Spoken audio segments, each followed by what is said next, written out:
ഈ രണ്ട് കാര്യങ്ങൾ. ഇതിൽ ഒരു പയ്യൻ അതുപോലെ തന്നെ ഒരു പെൺകുട്ടിയെയും കൊണ്ടൊരു ആൾ പോവാണ്. അയാൾ പോകുന്നത് നഗ്നപാതനായിട്ടാണ് പോകുന്നത്. പക്ഷെ കുട്ടിയുടെ കാലിൽ എന്തോ ഷൂവോ സോക്സോ ഉണ്ട്. ഇപ്പുറത്ത് കാണുന്ന പയ്യൻ ഒരു +1 പോകുന്ന പയ്യനാണ്. ഞാൻ ഈ പയ്യൻ്റെ ലൈവായിട്ടല്ല ഞാൻ ഒരു വീഡിയോയിൽ കണ്ടതാണ്.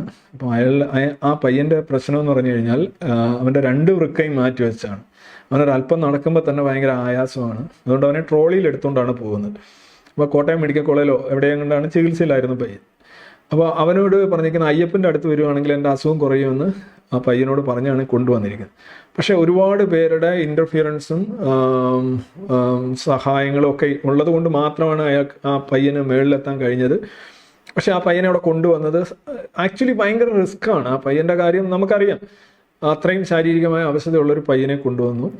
അപ്പോൾ അവനെ അവിടെ കൊണ്ടുവന്ന് തിരിച്ചു വരുന്നതിന് അവർ പറയുന്നത് എന്തായിരിക്കും, അയ്യപ്പൻ്റെ അനുഗ്രഹം കൊണ്ട് അവൻ വന്നു കണ്ടു തിരിച്ചു പോയി എന്നായിരിക്കും പറയുന്നത്. അങ്ങനെ പറയാനായിട്ടുള്ള പരിശീലനമാണ് ഈ ഭക്തർക്കുള്ളത്.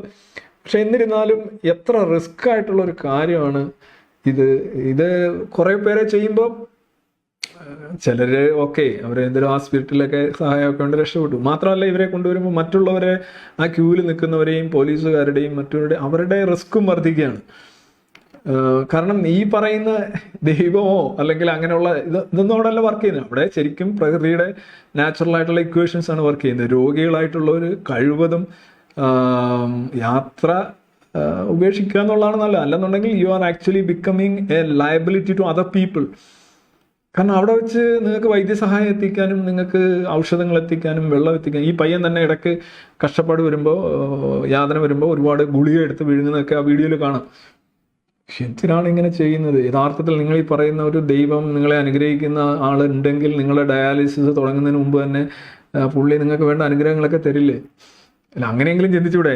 ദൈവം ഉണ്ട് അല്ലെങ്കിൽ അയ്യപ്പനുണ്ട്, അനുഗ്രഹം തരുമെന്ന് തന്നെ എടുക്കുക, ജസ്റ്റ് ഫോർ എ ഹൊറർ. അങ്ങനെയാണെങ്കിൽ നിങ്ങൾ എന്തിനാണ് ഈ സ്വയം ബലി കഴിച്ച് മറ്റുള്ളവർക്ക് കൂടി ഒരു റിസ്ക് ഉണ്ടാക്കുന്ന രീതിയിൽ ഇങ്ങനെ ചെയ്യുന്നത്?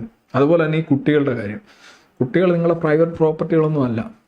നിങ്ങൾ കുത്തിവെക്കുന്ന ഈ കഥകളും നിങ്ങൾ കാണിച്ചു കൂട്ടുന്ന ഈ കോപ്രായങ്ങളും ഒക്കെ അതേപടി അനുസരിച്ച് നിങ്ങളുടെ ഗുഡ് വിക്കിൽ കയറാനും ഒക്കെയാണ് ഈ കുട്ടികൾ ശ്രമിക്കുന്നത്. കുട്ടികളുടെ മേളിൽ ഇപ്പോൾ അവരുടെ ഈ ലിംഗാഗ്രഹം ഛേദിച്ച് കളയലും ഇതുമൊക്കെ ആയിട്ട് എന്താ വ്യത്യാസം? ഇത് കുട്ടികളുടെ അനുവാദമുള്ള കാര്യമാണ്. അവർ അനുവാദം കൊടുക്കാനുള്ള ഒരു ഇതുപോലും ആ കുട്ടികൾക്ക് ഇല്ലല്ലോ. ഈ കൺസെന്റിനെ കുറിച്ചൊരു ഇത് പറയാറുണ്ടല്ലോ, ഈ സെക്ഷൽ റിലേഷൻഷിപ്പിലൊക്കെ കൺസെന്റ് വേണമെന്ന് പറയുമ്പോൾ ഈ കൺസെന്റ് കൊടുക്കാനുള്ള പ്രായം സംബന്ധിച്ച് ഒരു നിയമമുണ്ട്.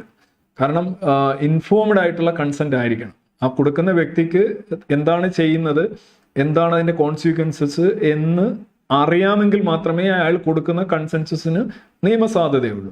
ഇവിടെ ഈ കുട്ടികൾ ഇപ്പം ലിംഗാഗ്രഹം ഛേദിക്കുക എന്ന് പറയുന്നത് കുട്ടികൾ പലരും ദേ മേ നോട്ട് ലൈക്ക്, ഉറപ്പാണ്. അറിഞ്ഞാൽ ഒരിക്കലും അതിന് പ്രത്യേകിച്ച് അറിവൊന്നും വേണ്ട. നമ്മളുടെ ഒരു ശരീരഭാഗം ആരെങ്കിലും ആംബ്യൂട്ട് ചെയ്യാൻ വരികയാണെങ്കിൽ നമ്മുടെ ബ്രെയിൻ അപ്പോഴേ നോ എന്ന് തന്നെ പറയുള്ളൂ. അതിനകത്ത് ഉറപ്പാണ്. അല്ലെ പിന്നെ അവരെ അത്രയും കജോൾ ചെയ്ത് കോക്സ് ചെയ്ത് പ്രേസ് ചെയ്ത് അവരെ സമ്മതിപ്പിക്കണം. അതങ്ങ് മതതിമിരത്തിൻ്റെ അങ്ങേയറ്റത്തിലേക്ക് കൊണ്ടുപോകണം. അല്ലെന്നുണ്ടെങ്കിൽ ദേ ഡോണ്ട് ലൈക്ക് ഇറ്റ്. അപ്പോൾ അവരെ പറയാം, ഇത് കഴിഞ്ഞാൽ നിനക്ക് അത് തരാം, മധുരം ഇങ്ങനെയൊക്കെയുള്ള കാര്യങ്ങൾ, കാത് കുത്തുന്ന രീതി തന്നെ നോക്കണം. പക്ഷേ ഇത് സത്യത്തിൽ കുട്ടികൾക്കെതിരെയുള്ള ഒരു ക്രൈമാണിത്. ഇത് നമ്മുടെ സമൂഹത്തിന് എന്തുകൊണ്ടാണ് മനസ്സിലായത്? ഇത് വലിയ കാര്യമായിട്ടാണ് ഈ പത്രങ്ങളിലേക്ക് ഫ്രണ്ട് പേജിൽ കൊടുക്കുന്നത്. ഇതെങ്ങനെ ഈ പത്രം വലിയ വലിയ മനുഷ്യാവകാശങ്ങളെക്കുറിച്ച് സംസാരിക്കുന്ന, കളക്റ്റീവ് പണിഷ്മെൻറ്റുകളെ കുറിച്ച് സംസാരിക്കുന്ന ഈ പത്രങ്ങളും മാധ്യമങ്ങളും എങ്ങനെയാണ് ഈ കുട്ടികൾക്കെതിരെ, ഈ കുട്ടിക്ക് എത്ര നടക്കാൻ പറ്റും? കുറെ കഴിഞ്ഞ് എടുക്കും. ഒരാൾ പറയുകയാണെങ്കിൽ ഇത് കുറെ കഴിഞ്ഞ് അച്ഛൻ എടുക്കും എന്ന് പറയുമ്പോൾ പിന്നെ അച്ഛൻ ഈ കുട്ടിയെ എടുത്തോണ്ടല്ലേ നടക്കുന്നത്. അപ്പോൾ അച്ഛൻ്റെ കാര്യം ഒന്ന് ആലോചിച്ച് നോക്കുക. അയാളൊരു മനുഷ്യജീവിയല്ലേ? ഇത് ഈ എന്താണ് ഈ പണ്ടാണ് പറയുന്നത്, പോത്തിനോട് ചോദിച്ചിട്ടാണ് നോം കെട്ടുന്നതെന്ന് ചോദിച്ചു വേണം. ആ ഒരു ലൈനിലാണ് ഈ കുട്ടികളെ ഇങ്ങനെ പീഡിപ്പിക്കുന്നത്. ഇത് ഒരു അവകാശമില്ല. സത്യത്തിൽ ഇതൊരു നിയമപരമായിട്ട് ഇടപെട്ട് കുട്ടികൾക്കെതിരെയുള്ള ഒരു പീഡനമായിട്ട് ഇത്തരം മതം നടത്തുന്ന, കുട്ടികളുടെ അവകാശങ്ങളുടെ മേലിൽ നടത്തുന്ന ഈ കൈകടത്തൽ, മാതാപിതാക്കൾക്ക് അങ്ങനെ ഒരു അവകാശമേ ഇല്ല. അതാണ് വ്യക്തമാണ്. ഞാൻ ഇന്നലെ ഒരു കാര്യം കൂടി പറഞ്ഞുകൊണ്ട് വളരെ അപ്സെറ്റിംഗ് ആയിട്ടുള്ള, വളരെ ഷോക്കിംഗ് ആയിട്ടുള്ള ഒരു വീഡിയോ ഇന്നലെ കാണാറുണ്ടായി. അത് ഒരു സ്ത്രീ അവരുടെ അമ്മായിയമ്മയെ ചവിട്ടി തെറിപ്പിക്കുന്ന ഒരു വീഡിയോ ആണ്. അതെന്തോ നീ കണ്ടിരുന്നോ വീഡിയോ? +2 ടീച്ചറാണ്. എന്നിട്ട് ഒരാളിൽ നിന്ന് പിടിക്കുകയാണ്. ഞാൻ കരുതി അവരുടെ ഭർത്താവായിരിക്കും, ഭർത്താവിൻ്റെ സുഹൃത്താണ് അയാൾ അവിടെ വന്ന് നിന്നപ്പോൾ ഈ ഈ അമ്മയെ ഇങ്ങനെ ചവിട്ടിത്തെറിപ്പിക്കുകയാണ്. ചിലപ്പം ഈ പറഞ്ഞു വരുമ്പോൾ ഈ ചവിട്ടിത്തെറിപ്പിച്ച ആളും ചവിട്ട് കൊണ്ട ആളും വലിയ ഭക്തന്മാരും വിശ്വാസികളൊക്കെ ആയിരിക്കാം. പക്ഷേ ബേസിക്കലി അതിനെയൊക്കെ അതിനെക്കുറിച്ച് ഞാൻ പറയുന്നില്ല. പക്ഷെ എന്താണ് നമുക്കത് കാണുമ്പോൾ സത്യമേ ഭയങ്കരമായ വിക്ഷോഭം, വൈകാരിക വിക്ഷോഭം ഉണ്ടാകുന്ന ഒരു സംഗതിയാണ്. ഈ സാധനം തെറ്റാണെന്ന് നിങ്ങൾക്ക് മിക്കവാറും ഒരു 90% ആളുകൾക്ക് അമ്മയും അവരെയൊന്നും അറിയാം, അവരെ ഭയങ്കരമായിട്ട് അവരെ ഇന്നിപ്പോൾ ഭയങ്കരമായിട്ട് ലിഞ്ച് ചെയ്യുന്നുണ്ട്. സോഷ്യൽ മീഡിയയിൽ ആ സ്ത്രീയെ കണ്ടമാനം ലിഞ്ച് ചെയ്യുന്നുണ്ട്, ബോഡി ഷെയിം ചെയ്യുന്നുണ്ട്, നടക്കുന്നുണ്ട്. ഓക്കെ, പക്ഷേ ഞാൻ അതല്ല പറയുന്നത്, അത് തെറ്റ് തന്നെയാണ്. അവരൊരിക്കലും അവരെ കുറ്റം ചെയ്തു, അതിനനുസരിച്ച് ശിക്ഷിക്കണം. പക്ഷെ അങ്ങനെയല്ല ജനക്കൂട്ടം, അങ്ങനെയല്ല എന്ന് നമുക്കറിയാം. ഈ കാര്യം തെറ്റാണ് എന്ന് നിങ്ങൾക്ക് തോന്നുന്നുണ്ടെങ്കിൽ, നിങ്ങളുടെ മസ്തിഷ്കം അത് പറയുന്നുണ്ടെങ്കിൽ, അതിന് സമാനമല്ലേ ഈ കുട്ടിയും വെച്ചുകൊണ്ട് ഇയാള്. പക്ഷെ ഇതെങ്ങനെയാണ് പരിപാവനമാകുന്നത്, ഇതെങ്ങനെയാണ് വിശുദ്ധമാകുന്നത്, ഇതെങ്ങനെയാണ് മഹത്തരമാകുന്നത്? രണ്ടും ഒന്ന് തന്നെയാണ്. ഇവിടെയും കുട്ടി നിസ്സഹായമാണ്, അവിടെ ആ അമ്മായിമ്മയും നിസ്സഹായമാണ്. അവർക്ക് തിരിച്ചു പറയാനുള്ള ഇതില്ല. ഈ കുട്ടിക്കും എന്താണെന്ന് പറയാൻ അവിടെ വിചാരിച്ചിരിക്കുന്ന ഒരു വല്ലാത്തൊരു ലഹരിയിലേക്ക് ഈ കുട്ടികളെ കൊണ്ടുപോവുകയാണ് ചെയ്യുന്നത്. ഇത് രണ്ടും സത്യത്തിൽ മതം നടത്തുന്ന ഇത്തരം ഇടപെടലുകൾക്കെതിരെ സംസാരിക്കണം.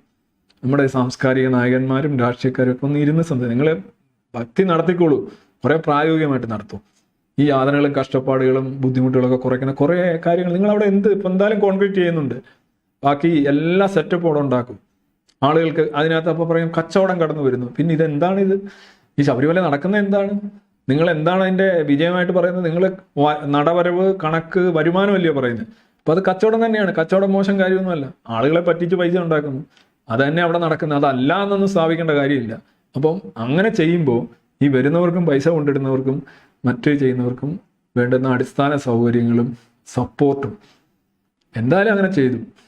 അവരായിട്ട് പീഡിപ്പിക്കുക എന്നുള്ളത് ശരിയല്ല. അപ്പം ഭക്തൻ്റെ കാര്യത്തിലും എനിക്ക് പറയാനുള്ളത്, നിങ്ങൾ ഈ രണ്ടും കൂടെ ശരിയാവില്ല. ഒന്നുകിൽ ഈ വ്രതം, പിന്നെ അങ്ങനെയൊക്കെയുള്ള കാര്യങ്ങൾ എന്തോ വലിയ മഹത്തരമാണ്, യാതന, കാലിന് മെത്ത, അതൊക്കെ അങ്ങ് ആ വാചകമടിയും തള്ളലും ഒക്കെ അങ്ങ് ഉപേക്ഷിച്ചിട്ട് അത്യാവശ്യം അല്ലാതൊക്കെ ഷോർട്ട് കട്ടൊക്കെ ഉപയോഗിച്ച് വേണ്ട. ചില ആൾക്കാർ അന്നേരം തന്നെ മാലയിട്ട് അവിടെ പോയി കാണുന്നു, അതിൻ്റെതായ മാലയിടുന്നതിന് തൊട്ട് മുന്നേ അവരെ മദ്യവെക്കുന്നു. ഇതൊക്കെ അങ്ങനെയായാലും മതി, ഇതെല്ലാം സമം ഗുണമായിരിക്കും. നിങ്ങളുടെ ഉള്ളിലുണ്ടാകുന്ന ഒരു സുഖത്തിന് വേണ്ടിയാണല്ലോ നിങ്ങൾ ചെയ്യുന്നത്. അപ്പോൾ അത് കുറച്ച് പ്രായോഗികമായിട്ട് ചെയ്യുകയാണെന്നുണ്ടെങ്കിൽ, തള്ളൊക്കെ കുറയ്ക്കുകയാണെന്നുണ്ടെങ്കിൽ മറ്റേ തള്ളും കുറയും.